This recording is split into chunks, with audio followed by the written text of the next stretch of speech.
people are not laughing at comedian Dave Chappelle's new comedy special on Netflix. He joked about people who are transgender, rapper Baby, and women. It premiered Tuesday, and since its release, there is a call to have it removed from the streaming platform. David John is the executive director of the National Black Justice Coalition, and it's one of the nation's leading civil rights organizations. And Samson McCormick is a comedian, an actor, and writer with 2 decades in the business. And he's also joining us with insight this afternoon. Welcome to BNC, and I want to get right to this. Let's start with David. Just talk about the outrage following the special's release, and do you think the comedian went too far? First, Naja, let me say thank you for allowing us to have this conversation. The most important point I want to make is that Black people are trans, queer, non-binary, and non-conforming too. And when it comes to the stigma associated with homophobia and transphobia, all things that are a result of white supremacy, it is Black, trans, queer, non-binary people who suffer the most. I know that so much of this is about acknowledging that all of us Black people are too easily discardable and disposable. So many people heard our statement, which was really an invitation for critical thinking and responsible action, as us coming for his bag. And for me, what is most important is to underscore that the joke wasn't funny. It's not just about a singular joke, it's about a history of jokes that specifically target trans folks. And for me, what I know is that jokes about trans folks and their genitalia normalize the violence that they experience every single day. This year is on track to being the deadliest year on record for trans folks. The vast majority of victims are Black trans women. And there's not a modicum of the energy that I felt in the last 24 hours after asking for this conversation when members of our community are murdered or otherwise experience violence. And so I want people to understand that it is jokes and the dismissal of our pain as not important, or as us being sensitive, which is really an acknowledgement of us being human, that make it difficult for us to show up in the world, that make it the fact that we have to choose to be visible, to show up in public, or to be safe. And so I really want all Black folks to purport to care about Black folks in the way that I do, to think more critically about things like this. Yes, absolutely. I mean, Samson, so what do you say to people who think that they should remove this and that this is essentially silencing art?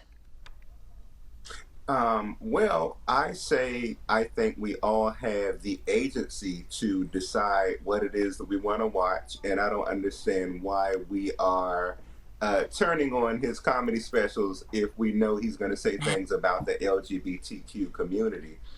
As you stated, I have been a part of our community for a long time and representing our community as a comedian for a long time. So I understand comedy a little bit differently.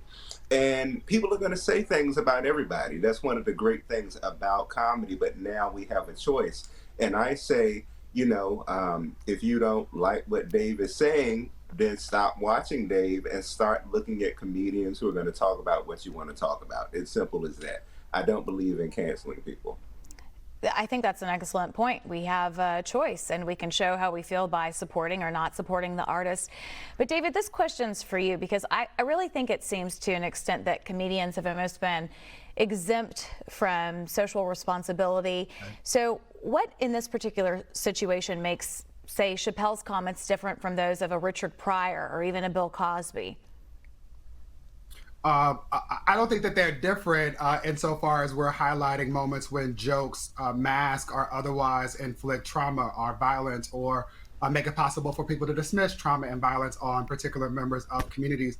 For me, this is noteworthy. And again, we engaged in this space because it's hypocritical at a minimum to acknowledge that Netflix is the same company that also provides access to the documentary Disclosure, which does the work of talking about how white supremacy works by creating jokes about trans people's genitalia and reducing people who have complex and meaningful lives and make meaningful contributions to simply being the butt of jokes. And so I'm happy to always share a space with my brother Samson. I'm a fan of his genius and comedy. I'm also a fan, to be clear, of Dave Chappelle. He is in part important, and we are having this conversation because he's a genius. And I want to just acknowledge that when that genius is lost, on jokes that reduce people to their genitalia, and also dismisses the reality that it's not just that Black people are all cis and heterosexual. That has never been true. Conversely, it's not the case that all queer people are white. When those things are lost, especially with someone who is as talented as Dave Chappelle, there is a problem. There, at least, there's an opportunity for us to pause and have the exact conversation we're having now.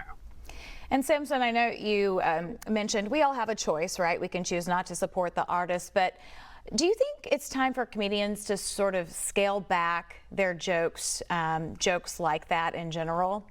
Or is it taking away kind of the meat of the art?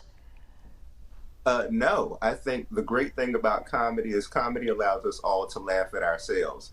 I have been a very openly gay Black comedian for a long time. I was doing that before it was cool. And the reason why I'm able to do what I do today, and the reason why other queer comedians are able to exist, is because we've been able to have the conversation. I believe the thing that will make this most effective is if we continue to embrace the ability to laugh at ourselves no matter who we are. And I think that by doing that, taking ourselves less seriously, we can have more important conversations. And that's the very beautiful thing about comedy. Yes. You know, some people say that the show is really adding to the divisiveness that's happening in America. So how do you think that these types of things impact society? I think they The create beautiful thing, conversations, and instead of getting angry, we need to just keep having conversations with each other. That's the best way to do it. You know, we can't be angry. I think we just need to laugh. Like, don't take yourself so seriously. Laugh. Let's laugh at each other. You know, I'm from Southeast DC, and we grew up poor. Some people grew up, you know, they didn't have things that they needed. They didn't look the best, but we roasted each other, and that's how you learn how to accept yourself, was roast and get roasted. And that helped you to be able to embrace your flaws or what was different about you and go through life more positively. And David, what are your thoughts? yeah, I agree. It's not an either or. We should be liberated by the beauty of both and. And for those who found it funny, cool. I find it hard to have processed that in a way that engendered laughter. And let me make a parallel point, because I know that for a lot of people, the queer stuff is just too much to process. In 2003, Dave Chappelle had a skit called Piss on You. And this resulted in R. Kelly becoming the brunt of a joke where most people talked about popularly the fact that he had a pee fetish. What that missed is that at the core of that joke, that skit, was a 14-year-old Black girl, right, who was at the center of the case that was just resolved. And this was years ago.